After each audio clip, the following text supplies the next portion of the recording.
They have a toilet in view of all the men and the women and the agents. There is no privacy. A room that is supposed to have a capacity of 80 is holding between 150 to 200 people. The fact that they keep the lights on all day and night, which is considered a form of torture coming out of Guantanamo Bay. People are supposed to be able to sleep. The fact that they keep them in their clothes for several days. They don't, in Department of Corrections, they give you clothing, because you're not supposed to be in the same clothing for several days. There are no working showers in there. They have no blankets, no pillows. They are using aluminum blankets that some of them get, right? And then when someone leaves, all of a sudden they can use their blanket. And they also feed them, depending on their mood, anything from a piece of bread with mayonnaise on it, a single tortilla, or a small Subway sandwich. They give them bottles of water, sometimes 8 ounces, sometimes 16, and they have to decide if they want to use that water to drink or to wash their bodies. They get no toothpaste, they get no toothbrushes, no soap, any kind of sanitizer, no medications. They beat the shit out of these people in the street, and then they bring them in there and they throw them in a room with no medical attention. They break their ribs, they hit their faces, nothing. It's egregious. And anybody who is in that building and has seen what they do is complicit and has no humanity and no conscience left. Because I don't give a shit what you tell yourself at night. If you can see how those people are being treated less than human, you're not human. And I'll tell you something else. We treat convicted murderers and pedophiles better than those people in there who have not been charged with any crime at all. They don't charge them with anything, and then it's up to them to get out of the system, to pay the money, to go to the courts. Everything they say is law, and then you got to get out.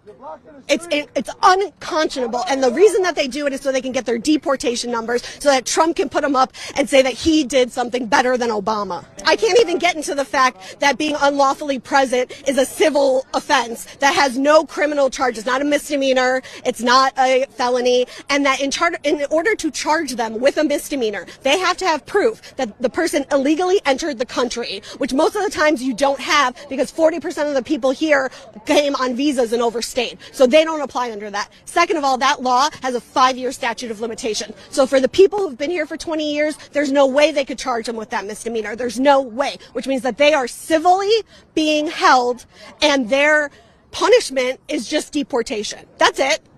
It's not like they get thrown in jail and then deported just for unlawfully being here. And then people want to say, oh, well, they can just go out and come back in. They can't come back for 10 years.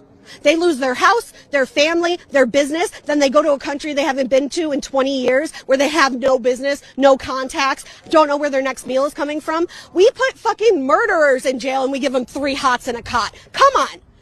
We're going to treat these people who've been paying taxes and contributing, and we're going to just throw them out on their ass for 10 years and say, try again? It's unconscionable. You take the money that we're giving ICE, you cut it in fourths. You use 3/4 of it to give everybody amnesty, to make the immigration process free and quick. You get these people, you check out who they are. If they're not criminals, why can't they be in this country legally? Because we make money off of them not being legal. We get to pay them lower wages. We like the fact that they're not legal because they can't exercise their rights like the rest of us can. If I was actually able to talk to ICE, I would do what I do. I take the court documents, the documents that were filed by the human beings that were inside that facility about their experiences that they justify or they testify to in a court of law. Okay? And I read that to them, and I read it to the officers, because if they're going to stand here being complicit, do it 10 toes down. Say that I support the inhumane treatment and the laws being broken inside that building. But don't act like you didn't watch the news or you don't really know what's happening. I come down here to make sure everybody knows what's happening in there. No one can say that they didn't.